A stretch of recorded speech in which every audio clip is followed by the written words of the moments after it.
Graça e paz, igreja. Nós vamos dar continuidade ao nosso estudo no livro de Timóteo, agora na segunda carta de Timóteo. É um estudo que eu desejo muito que a igreja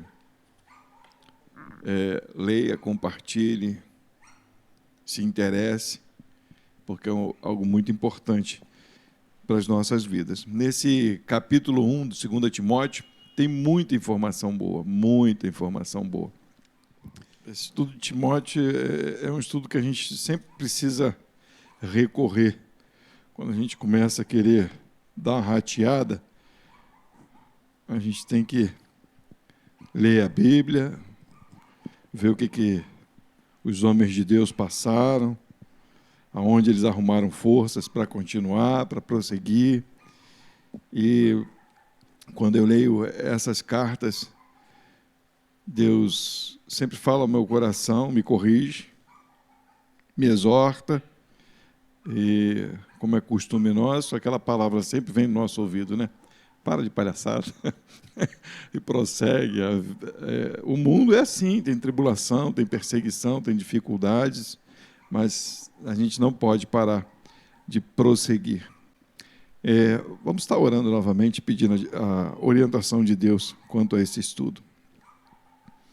Paizinho amado, estou aqui, Pai, diante do Senhor, pedindo a Tua orientação. Sou fraco, dependo completamente de Ti. E entendo, Pai, que o lugar alto é o Senhor. O Senhor é o lugar alto. É o lugar onde nós podemos estar. Se nós não estivermos em Ti, ó Pai, nós podemos almejar, alcançar, ter muitas coisas, mas nada do que faremos, Pai, será de verdade suficiente, porque o Senhor não está ali. Mas que nós possamos estar diante do Senhor, Pai, carregados pelo Senhor, sem força alguma, ó Pai, mas que a Tua força opere em nós, a Tua vontade. Te peço, ó Deus, que a minha mente, ó Pai, seja levada cativa a obedecer a Tua voz nesse momento, ó Pai. Esse lugar é um lugar aberto, difícil, com muitos barulhos, ó Deus. Eu te peço, ó Pai, em nome de Jesus, que o Senhor possa estar me ajudando, ó Pai, a ouvir somente a Tua voz para falar do que é Teu. Pai, em nome de Jesus, orienta-nos, Pai. Amém. Os dois primeiros versículos, ele mostra, já revela a necessidade do crente se envolver com Deus. E não só se envolver com Deus, mas também de verdadeiramente falar do que é certo, do que é correto.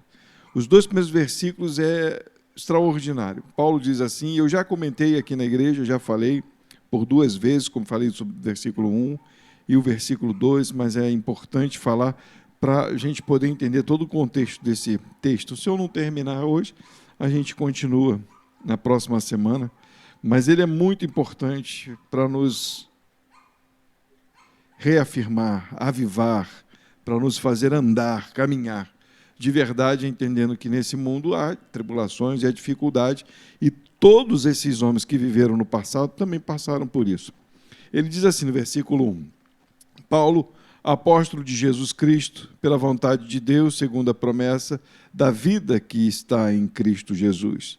E a Timóteo, meu amado filho, graça, misericórdia e paz da parte de Deus Pai e de Jesus Cristo, Senhor nosso.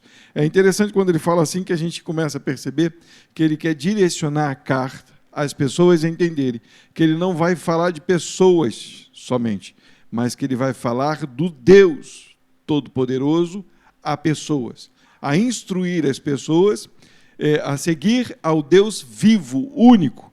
Ele vai dizer que ele é apóstolo, que a palavra apóstolo é enviado, e pela vontade de Deus, ele foi chamado, convocado por Deus para falar de Cristo, não foi para falar de outra coisa. Paulo não veio falar de uma cultura inútil, não veio falar, eu sou judeu, então eu vou falar do judaísmo.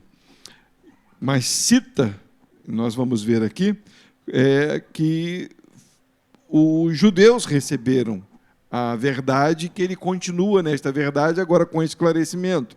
Mas ele fala dessa verdade, ele não fala de um costume judeu, ele não fala de um costume de outros povos, ele vai falar de um reino eterno.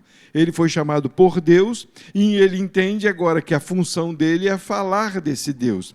E não só falar desse Deus, mas da promessa que esse Deus deu a nós, que é a vida de Jesus. Hoje nós temos visto um desenfreado absurdo de testemunhos onde as pessoas só falam de si mesmos, só querem mostrar a sua glória, só querem mostrar e botam Deus no meio. Mas Paulo não faz em nenhum momento isso, e quando ele fala dele, é para mostrar o que Deus fez de transformação, não para dizer, olha quem eu sou, olha como sou, olha meus estudos, como sou importante naquilo que fiz. Não que ele não possa estudar e não ter conhecimento. Eu sempre falo isso, que às vezes as pessoas pensam que a gente está falando para a pessoa não estudar ou para a pessoa não buscar conhecimento. Não estou dizendo isso, mas o conhecimento que ele tem, nenhum pode exalar a verdade de Cristo. Porque o próprio Cristo, e na simplicidade da mensagem da cruz, revela a verdade que o mundo não conhece. É fato, isso é fácil entender. Então, quando o ser humano olha para a palavra que Paulo está direcionando, ele tem que ver e entender que Paulo não está falando dele. E nós precisamos tomar isso para nós. Nós não podemos falar de nós. De quem falamos? Falamos de Cristo. Por quê? Porque foi vontade de Deus nos chamar para falar dele. Falar dele como? Da simplicidade do Evangelho, o que ele fez por nós. É essa a mensagem que Paulo e os apóstolos vieram trazer. E agora ele direciona a carta a Timóteo, que eu espero que a gente, quando assistir, ou aqui, nós aqui, nesse pouquinho, né, culto de doutrina, culto dia de semana, é aquele culto mais, onde as pessoas menos gostam de assistir, mas que possam entender que essa carta, a Bíblia, ela foi direcionada ao nosso coração. E Paulo diz assim, a Timóteo, meu amado filho, graça, misericórdia e paz, e ele continua enfatizando que o que eu estou escrevendo para você é sobre a graça, sobre a misericórdia e a paz que nós alcançamos por meio de quem? Por Jesus Cristo, o nosso Senhor. Nós alcançamos porque a promessa de Deus, por isso que ele fala, da parte de Deus, a promessa de Deus veio a nós, através de Cristo Jesus, nosso Senhor. Então fica bem claro que a carta é direcionada a nós, a Timóteo, para falar da verdade. Simplesmente da verdade, que a gente ouça a verdade e entenda essa verdade. Dou graças a Deus, a quem desde os meus antepassados, versículo 3, né, sirvo com uma consciência pura, de que sem cessar faço memória de ti nas minhas orações noite e dia. Primeiro, eu acho interessante quando ele diz assim, dou graças a Deus a quem sirvo desde meus antepassados. Hoje há algumas doutrinas e algumas pessoas que dizem que a gente não deve seguir o Antigo Testamento, porque o Antigo Testamento é passado, né? Os judeus seguiam o Antigo Testamento. Não, o Evangelho é baseado no Antigo Testamento. Todo o Evangelho é baseado no Antigo Testamento. O Antigo Testamento ele não foi excluído, ele não foi tirado. O Deus do Antigo Testamento é o mesmo Deus de hoje. Não tem diferença nenhuma. A única coisa que acontece é que no Antigo Testamento ele estava manifesto não nas pessoas. O Cristo, a verdade, não estava manifesto nas pessoas, mas estava em leis, em determinações, em juízo, em julgamento, em tantas coisas que quando as pessoas liam, eles precisavam ver Cristo naquilo que estava escrito. As tábuas do mandamento, as leis, as 613 leis, as pessoas gostam de falar isso, deixa eu falar também, as 613 leis, né? Estava lá estampado Cristo, mas o homem não conseguia seguir as leis. Estava lá não só nas leis, como nos costumes que revelavam Cristo, nos sacrifícios, na circuncisão, no seguir o sábado, estava lá algo que mostrava aquele que viria. Então, quando chega o Novo Testamento, para que a gente entenda, né? Quando vem os apóstolos, eles vêm apontando, olha, aquilo que foi dito pelos antigos, pelos profetas, pelos reis que seguiram a Deus verdadeiramente, está aqui, é Jesus. Então, agora só vem esclarecendo para a gente aquilo que já foi dito antes. Por isso que ele diz, dou graças a Deus a quem sirvo desde meus antepassados. Eu nunca mudei, eu sou o mesmo. Continuo sendo judeu, mas agora um judeu que entendeu a mensagem de Cristo. Eu não prego o judaísmo, eu prego Jesus, desde antes, sem saber, mas agora com conhecimento. Ok? E ele continua dizendo que com uma consciência pura, que sem cessar faço memória de ti nas minhas orações, noite e dia. Vamos lá, versículo 4, só para a gente poder entender esse pedacinho aqui. Vamos ler até o versículo 5. Né? Ele diz assim, desejando muito ver-te, lembrando-me das tuas lágrimas para me encher de gozo, trazendo à memória a fé não fingida que em ti há, a qual habitou primeiro em tua avó Loide e em tua mãe Eunice, e estou certo de que também habita em ti, por cujo motivo te lembro que desperte o dom de Deus que existe em ti pela imposição das minhas mãos. Papai dizia uma palavra que, quando a gente ouvia a princípio, a gente não entendia. Papai dizia assim, o mais importante é saber se meus filhos são crentes. O mais importante.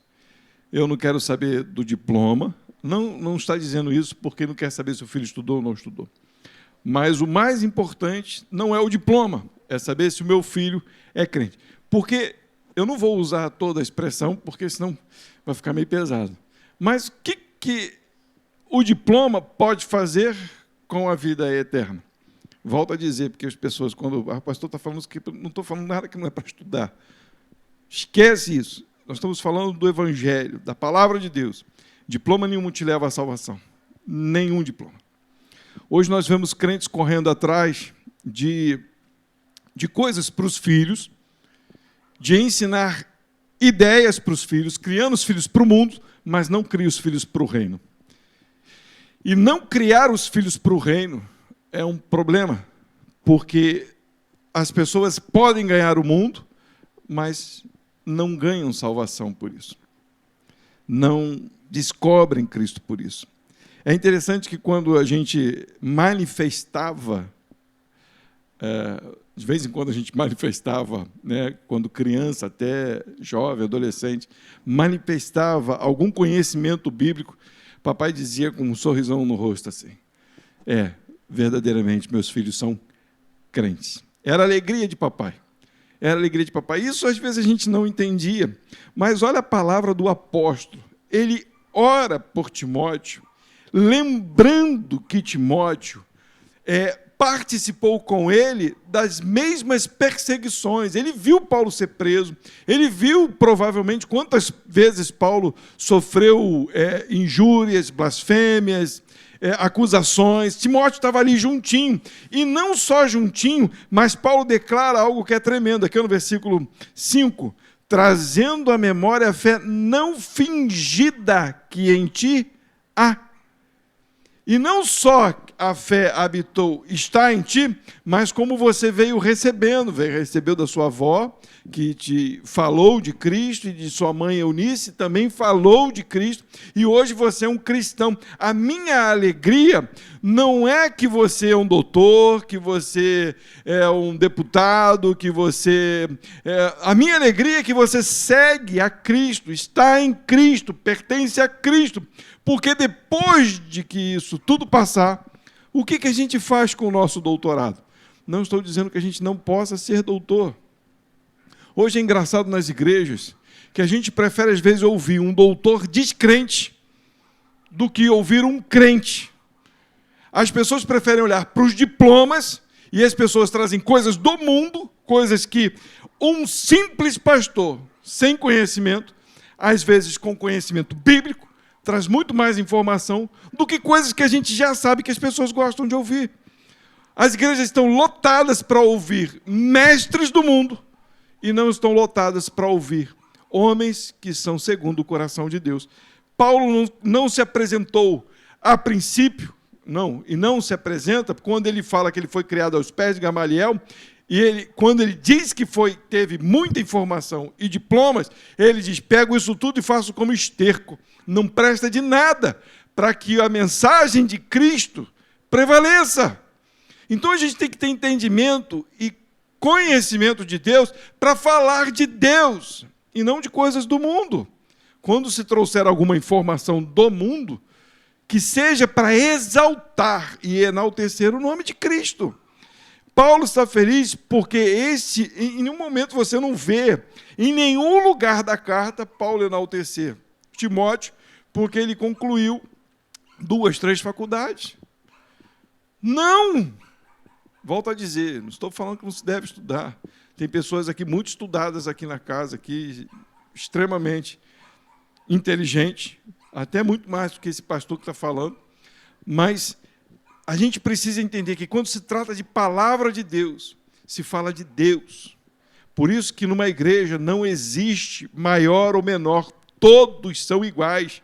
E quando a gente fala que todos são iguais, a gente vê igrejas, e aqui não pode ficar assim, quando o cara termina alguma coisa, ele é colocado num posto melhor, porque ele terminou alguma coisa. Ele se tornou mais importante do que aquele outro que não terminou. Não existe. Esse pode, aquele não pode. O que pode é aquele que é chamado por Deus, seja ele doutor ou não. Até um analfabeto. Se Deus chamou, não me interessa, porque quem chamou foi Deus, não fui eu. Aquela pessoa que não tem conhecimento, mas que tem conhecimento de Deus, tem para nos ensinar, porque ela conhece a Deus. Entende isso? Isso é tão importante, mas a gente tem se perdido tanto. A igreja de Deus tem se perdido tanto, porque a gente tem tanta informação, mas cada vez mais a gente vê a igreja tão longe da presença de Deus. A gente tem chamado doutores para falar de avivamento, de tantas coisas, mas cada vez mais a igreja está menos avivada, está mais em decadência. A gente ouve testemunhos, e eu quero contar até esse testemunho, porque eu fico bobo como que as pessoas ignoram a palavra de Deus. Depois, para mim, na segunda carta de João, e depois a gente lê a terceira, para ver a alegria dos apóstolos. A pessoa falou comigo, e dizendo que Deus revelou para ela no monte, que era para deixar o seu marido. Porque Deus tinha um marido para ela, e quando ela casasse com aquele outro marido, a igreja ia crescer. E sabe o que aconteceu? A igreja cresceu. E aí fica aquela dúvida, será que foi Deus que falou? Mas será que Deus vai contra a palavra dele? Será que Deus vai contra a palavra dele? De maneira nenhuma. Pode se tornar a coisa mais espetacular do mundo, mas foi contra a palavra de Deus, essa pessoa está em pecado. Às vezes eu falo algumas coisas aqui, mas a gente precisa entender. Quando eu leio na Bíblia algo, é aquilo que está escrito. Se ela está falando contra o que eu estou fazendo, é certo que eu cumpra. E se eu não consigo cumprir, eu peço perdão a Deus. Porque eu falo, Deus, eu estou fazendo isso aqui, mas hoje está assim as coisas, e está difícil andar no teu caminho, mas eu entendo, pelo menos entenda que é verdade. Porque verdade, é bíblico. Pode ser lá, seja lá o que for. Eu olho para a motivação da igreja, a alegria que a igreja está, aquela coisa maravilhosa, todo mundo empolgado, mas está contra a palavra de Deus. Pode estar empolgado do jeito que for, aquilo ali não agrada a Deus. Não agrada a Deus. A gente tem que entender isso. Eu preciso olhar para a Escritura e dizer, Senhor, me perdoa, que isso que eu faço é só para empolgar as pessoas, para que as pessoas venham, para que elas assistam, para que elas gostem, para que elas admirem, mas não é a tua palavra, porque quando a gente vê esses homens pregando o verdadeiro evangelho, a gente só vê as pessoas correndo, saindo, recebem com alegria, mas daqui a pouco estão indo embora e ficam 2 ou 3, nós vamos ver isso no final dessa carta. Aliás, no final desse capítulo. Olha o que diz em 2 João, capítulo, só tem um capítulo, né? Ele diz assim, o primeiro versículo diz assim, o presbítero, né, João falando, né, e ele escreve à senhora eleita, e ele escreve a seus filhos, aos quais amo na verdade, e não somente eu, mas também todos os que têm conhecido a verdade. Vai para o versículo 4. Olha o que diz assim, muito me alegro por achar que alguns de teus filhos, andam na verdade, assim como temos recebido o mandamento do Senhor. Entenderam o que está escrito? A alegria de João. Qual é a alegria de João? Porque os filhos andam na verdade. Quer ver um pai triste? É o filho não andar na verdade. Hoje em dia, não. As pessoas ficam alegres porque o filho não anda na verdade, mas é doutor, mas é não sei o quê. Ou então é jogador de futebol. O cara faz a maior besteira. Não, ele é da igreja, está lá todo enlambuzado, dando mau testemunho e coisas horríveis. Não, mas ele é jogador de futebol. Coisa linda, né?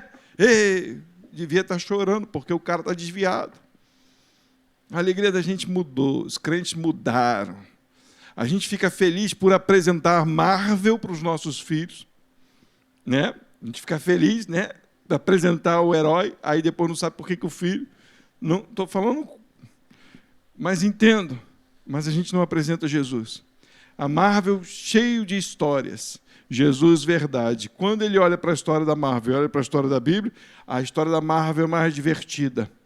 Jesus não tem graça. É o herói sem graça. Para exemplificar, é o que a gente faz a vida toda. A gente ensina coisas que não têm valor, mas a gente se alegra com o que não tem valor do que com aquilo que é verdade. É assim que a gente acha. E lá na terceira carta também de João, ele vai falar a mesma coisa. Agora ele vai escrever para Gaio. Olha lá, o presbítero amado Gaio, a quem em verdade amo. Pode continuar. Amado, desejo que te vá bem em todas as coisas e que tenhas saúde, assim como bem vai a tua alma, porque muito me alegro quando os irmãos vieram, as pessoas vieram falar dele, de Gaio, e testificaram da tua verdade, como tu andas na verdade, versículo 4, não tenho maior gozo do que este, o de ouvir que os meus filhos andam na verdade. Eu ouvi e ouço até hoje papai dizer isso. Quando a gente começa a ratear, aí papai começa a pregar o evangelho para a gente, né? Como se a gente não fosse crente. Papai, né? E aí, quando ele ouve a gente manifestar a verdade, graças a Deus, meus filhos são crentes. É isso. Não estou aqui exaltando meu pai, estou exaltando a palavra de Deus. Essa é uma verdade que precisa estar nos nossos corações. Paulo escreveu isso para Timóteo. Timóteo, a minha alegria é que a fé verdadeira em ti. Porque depois que isso tudo acabar, é como a gente sempre fala, o que são 80, 100, 120 anos? Vamos viver até 200 anos. Vai que a gente vive igual Adão. Vai chegar lá para os 900 anos. Imagina, se está insuportável hoje viver 900 anos aqui na Terra, vai ser o ó do Borocodó. Mas imagina, mais 900, 1000 anos aqui na Terra não é comparado com a eternidade. Não tem comparação, não tem comparação. E só vai viver a eternidade aqueles que conhecem a verdade. Só e mais ninguém. Não adianta dizer que a pessoa, porque a pessoa é boazinha, porque fez boas obras. Não! Só conhece a verdade, só experimentará dela quem ama essa verdade, que só tem um nome, é Jesus Cristo. Amém? Vamos continuar, versículo 6, novamente, lá de 2 Timóteo, vamos ler 6 e 7. Por cujo motivo te lembro que desperte o dom de Deus que existe em ti pela imposição das minhas mãos. Porque Deus não nos deu o espírito de temor, mas de fortaleza e de amor e de moderação. Versículo 8 também. Portanto, não te envergonhes do testemunho do nosso Senhor, nem de mim, que sou prisioneiro seu. Antes participas das aflições do Evangelho segundo o poder de Deus. Olha o que Paulo está escrevendo. Provavelmente, é onde a gente estava falando no começo. Tem hora que a gente sente vontade de desistir, de sair correndo. Parece que nada funciona. E eu vou dizer para os irmãos com toda certeza, isso acontece com os crentes, verdadeiramente crentes. Porque quando a verdade é implantada, quando Jesus Cristo é verdadeiramente falado, as lutas vêm, as perseguições vêm. É o que ele está falando aqui, que não se envergonhe. Como é que é? Do testemunho do nosso Senhor, que sou prisioneiro seu. Antes participa das aflições do Evangelho. O que é aflições do Evangelho? É porque a verdade está sendo dita e as pessoas não estão ouvindo. E quando você começa a manifestar a verdade de Deus, haverá perseguições. Toda a Bíblia fala sobre isso.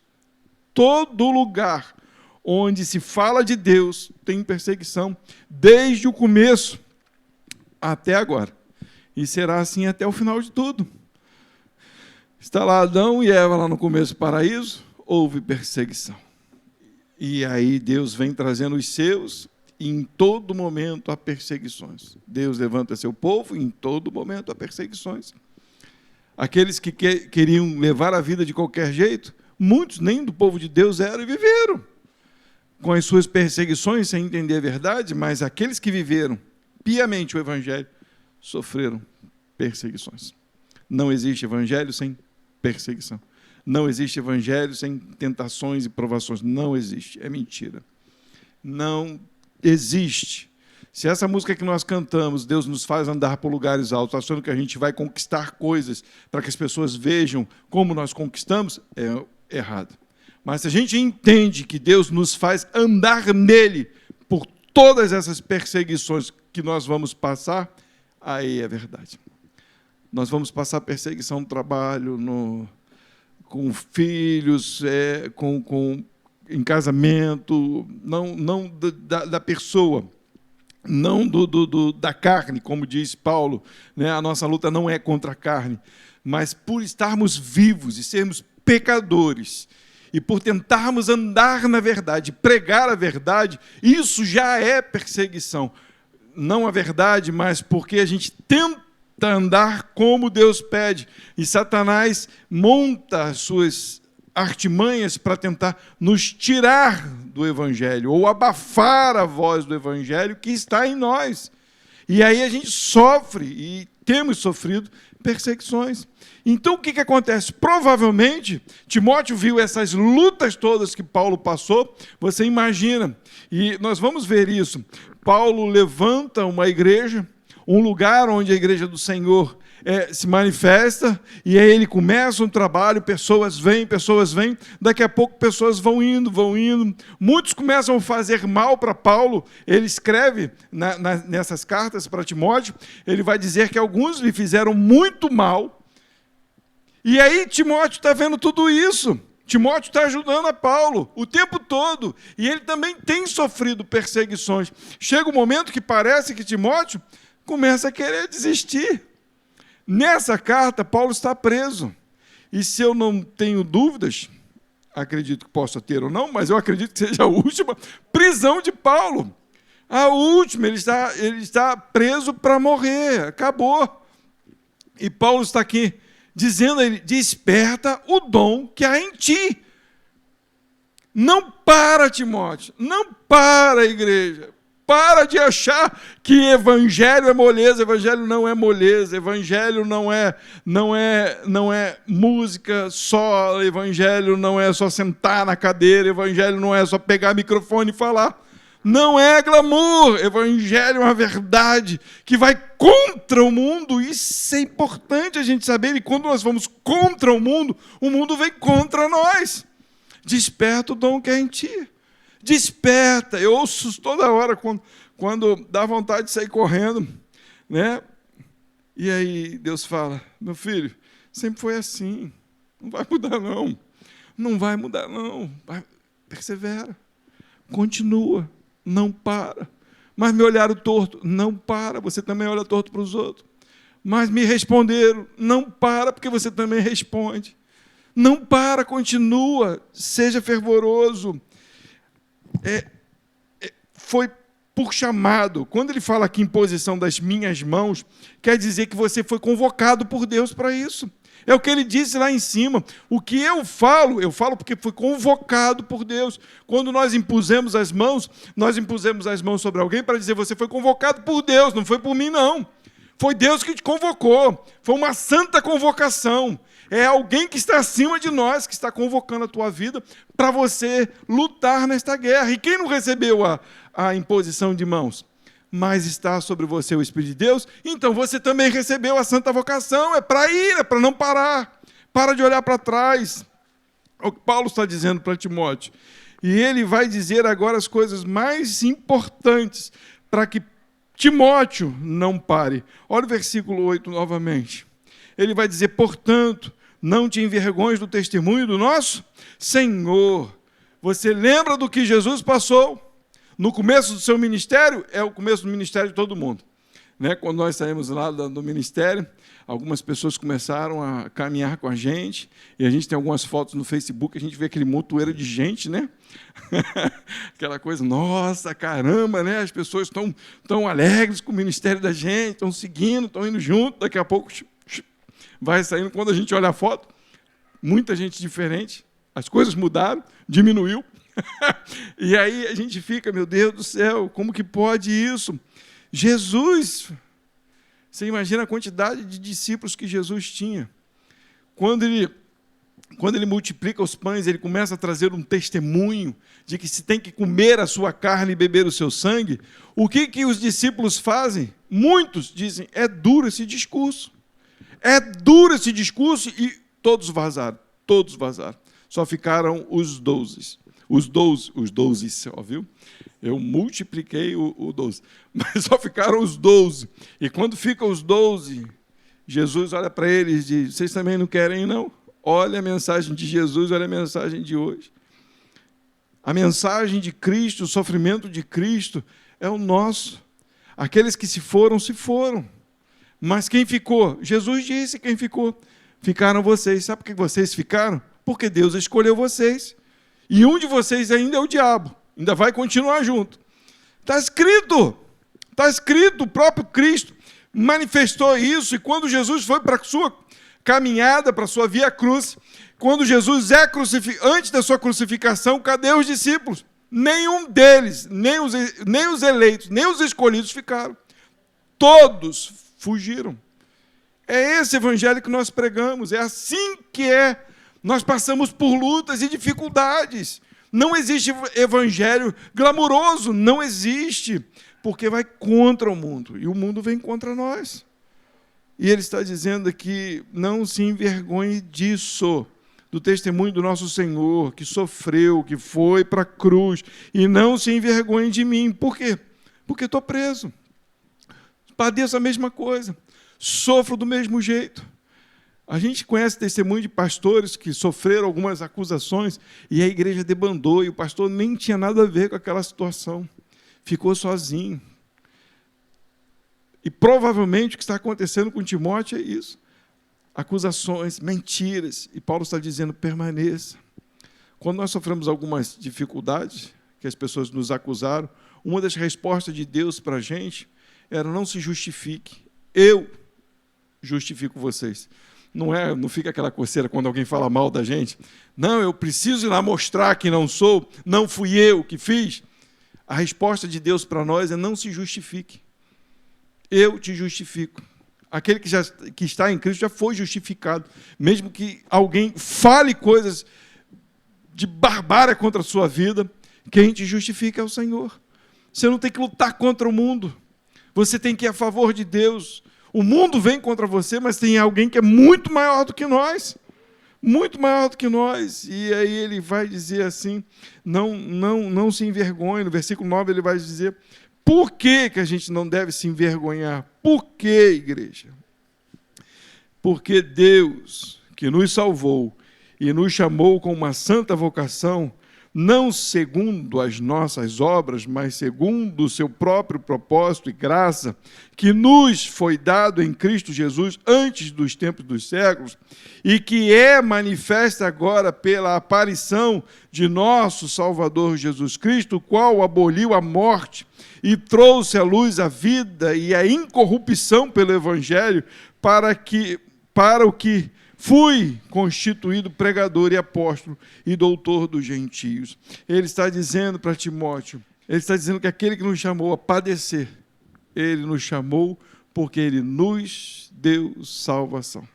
Ele nos tira das trevas, ele aboliu a morte, como diz aqui, ele nos trouxe para a vida, ele nos trouxe a incorrupção pelo Evangelho, por essas boas novas, não é por outra coisa. Então, por que a gente não deve desanimar? Por causa de Cristo, por causa daquele que nos convocou, por causa dele, é somente dele, não é por causa dos nossos ensinos, é por causa do ensino dele, é porque foi ele que morreu na cruz, é por isso. Então a gente não pode desanimar, a gente não pode olhar para trás, a gente não pode olhar para as pessoas. O que a gente deve manifestar é a vida dele para as pessoas, para o mundo, e dizer que esse mundo é passageiro, e dizer que não adianta ganhar o mundo inteiro. Estude, mas ganhe vidas para Jesus onde você estiver, porque tudo que você for fazer, se não fizer para Cristo, não vale de nada. Não vale de nada, não serve de nada. Então, Timóteo, Jesus te convocou, Jesus nos tirou da morte, Jesus nos deu salvação, nos deu incorrupção. Nós somos corruptos e Ele nos deu incorrupção. Dá para entender isso? A nossa carne, que é corrupta, vai desfalecer. Mas a nossa vida com Ele não existe corrupção. É vida e sempre vida. Versículo 11 diz, eu já li, mas vamos ler novamente, para o que fui constituído pregador e apóstolo e doutor dos gentios, para esta salvação, para este caminho, para esse evangelho. Foi por isso que eu fui constituído pregador e enviado, apóstolos, por isso que eu fui enviado, e doutor no conhecimento de Cristo, para falar para os gentios. Versículo 12, por cuja causa padeço também isto, mas não me envergonho, porque eu sei em quem tenho crido, e estou certo que é poderoso para guardar o meu depósito até aquele dia. Essa é a segurança que nós temos. Nós temos garantia. Aquele que começou a boa obra é fiel em nos conduzir até o final. Não é por nossas obras. Ele fala aqui, nesse versículo 9, ele fala que nos salvou e nos chamou com santa vocação, não segundo as nossas obras. Não foi pelo que fizemos, não é pelo que somos, é pelo seu desejo e vontade.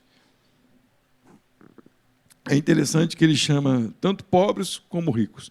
Chama entendidos como não entendidos, para pregar o mesmo evangelho. Não é segundo o nosso esforço, não é segundo o nosso entendimento, mas é segundo o que ele fez. E por isso Paulo escreve para Timóteo dizendo, também padeço, mas não me envergonho de padecer. Deve ser muito... Nossa, é muito contrário ao mundo, é muito contrário ao mundo. Quando a gente olha para a nossa vida, e a gente adquiriu algumas coisas... Você imagina a situação de Paulo, um doutor, fariseu, conhecedor, que tinha regalias e, de repente, se vê numa prisão escura, fedorenta, sem graça, sem luz, dizendo para um jovem pastor, não desanime, não se envergonhe, não olhe para a minha roupa, não olhe para a minha aparência, não olhe para o jeito, para o estado que estou, porque eu não me envergonho. Hoje em dia, se a gente não bota um sapato diferente, não veste uma roupa diferente, não ajeita um cabelo, a gente fica com vergonha. Acontece alguma coisa, a gente fica com vergonha. Eu, então, se eu estou naquele dia horrível, porque tem dia para mim que é difícil, até de pregar, e aí não consigo falar direito, e aí as coisas saem tudo errado do jeito que eu planejei, eu fico com vergonha. Meu Deus do céu, às vezes até a mensagem foi direito, mas na minha cabeça não foi. Ridículo, eu sou assim. Tem dia que eu não estou raciocinando, não sei nem do que estou falando. A minha cabeça é assim. E aí eu fico envergonhado por achar o que as pessoas pensaram. É ridículo, ridículo. Cristo nos ensina a entender que não é a nossa vida, é a vida dele. É que nós precisamos manifestar a vida dele, não é a nossa vida, não sou eu que estou no palco. As luzes não estão em cima de mim. O holofote está em Cristo e só nele, então não posso me envergonhar. Paulo estava preso, ninguém aqui está preso. Muitos irmãos nossos estão em cadeias, prisões horrendas, não se envergonham de falar de Cristo. Muitos sem roupa, mulheres estrupadas, não se envergonham de falar de Cristo. E nós? Nós somos ridículos. A palavra é forte, mas é essa mesmo. Eu fico vendo as brigas por causa do departamento, briga por causa de microfone, briga para ver quem canta mais, briga para ver quem prega mais, briga para tudo. Esses homens de Deus não têm live, não têm celular, não têm seus vídeos gravados, mas o poder que estava sobre a vida deles trouxe a mensagem até a gente hoje. As nossas mensagens, às vezes, elas ficam jogadas pelo vento, porque se elas não forem de Cristo, não tem aproveitamento nenhum. Pode até multidões seguirem, mas não tem proveito nenhum. É para jogar no ralo, no lixo, não serve de nada. E ele fala aqui no versículo 13, conserva, eu li o 12? Li. Conserva o modelo das sãs palavras que de mim tem ouvido, na fé e no amor que há em Cristo Jesus. O que você tem ouvido de mim? Cristo Jesus. Conserva o modelo, então, de quem? De Cristo Jesus. Não siga o molde do mundo, siga o modelo de Cristo. Não siga a forma, sejam transformados, né? Transformação é entrar na forma. A gente entra na forma dos youtubers, tantas pessoas, a gente segue tantas pessoas, cabelo, moda, jeito, atitudes, palavreado, a gente segue. Mas ele está dizendo, não siga o mundo, siga o Evangelho, siga Cristo, se transforme em Cristo. Entre na forma dele, seja como ele, não se envergonhe, seja um cristão verdadeiro. Ele vai dizer, olha agora, para a gente ver o que Paulo está dizendo.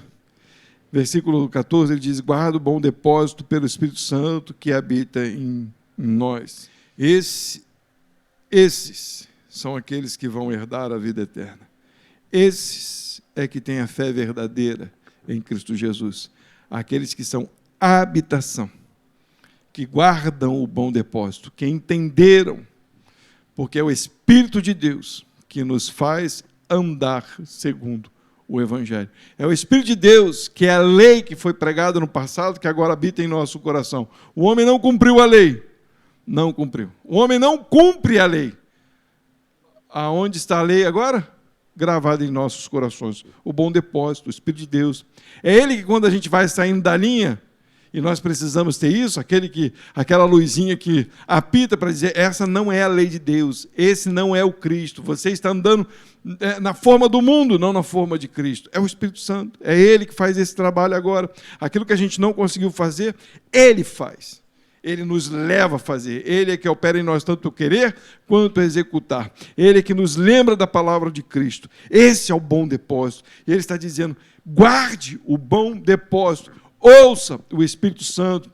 Viva no Espírito Santo. Ande no Espírito Santo. É Deus em nós. Então vamos ler o que isso. Bem sabeis isto, que os que estão... chegamos lá. Olha só que coisa interessante, né? De tudo que nós falamos, tudo é importante. E aí ele vai agora mostrar esta verdade de uma maneira, vamos dizer assim, demonstrativa, né? Bem sabes isto, que os que estão na Ásia, todos se apartaram de mim, entre os quais foram Figelo e Hemórgenes.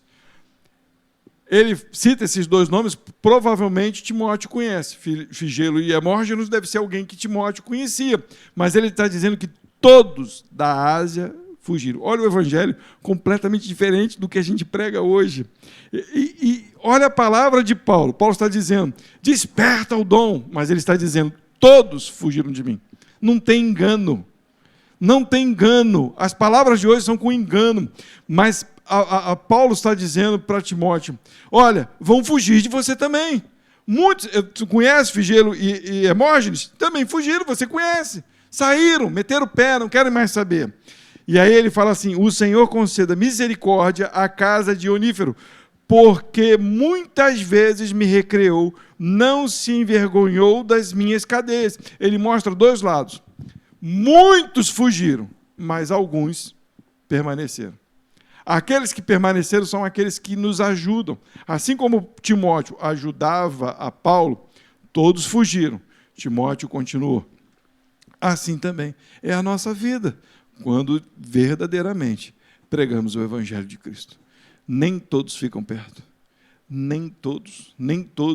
Quando a gente costuma a entender isso, na nossa família, a gente não gosta de ouvir os da família. Geralmente a gente gosta de ouvir os de fora. A igreja hoje está vivendo isso. A igreja não gosta de ouvir os da casa. A igreja gosta de ouvir os de fora. Quando tem uma programação, geralmente de fora, quando vem alguém especial, as igrejas enchem. Mas quando é o da casa, as pessoas não vê graça, porque a mensagem é a mesma. Nós nos conhecemos. São as mesmas palavras. Mas quando vem um de fora, ou o cara fala mais engraçadinho, a palavra é a mesma. Quando é do Evangelho, a palavra é a mesma, mas se torna mais atraente, se torna mais agradável. Nós até gastamos dinheiro com isso. Nós até chamamos pessoas e quando elas nos cobram, a gente paga. A gente paga porque a gente quer ouvir aquela pessoa. Ela tem 500 mil seguidores no YouTube, 1 milhão de pessoas o seguindo. Então vamos ouvir, mas a mensagem é a mesma. Às vezes só tem um título, psicólogo, ou então doutor e não sei o quê, doutor em divindade. O nome, chama esse cara porque o cara é o tal. E quando vai ver, ouve a palavra, seja sincero, olha para a palavra. Não, os de casa não tem graça. Paulo está dizendo, muitos foram embora, não querem mais ouvir, correram por outro caminho. Nós estamos vendo isso hoje na igreja.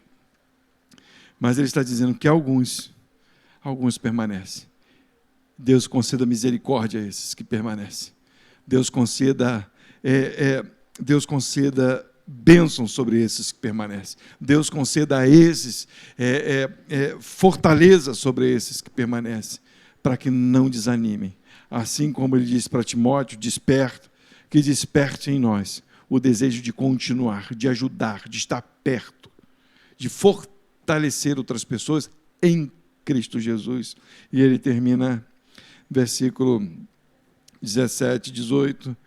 Antes, vindo ele a Roma com muito cuidado, está falando de Onesíforo, não é Oníforo, não, é Onesíforo. Nossa, olha, é diferente. E o versículo 17, olha o que ele fez. Antes, vindo ele a Roma, Paulo devia estar preso, com muito cuidado me procurou e me achou.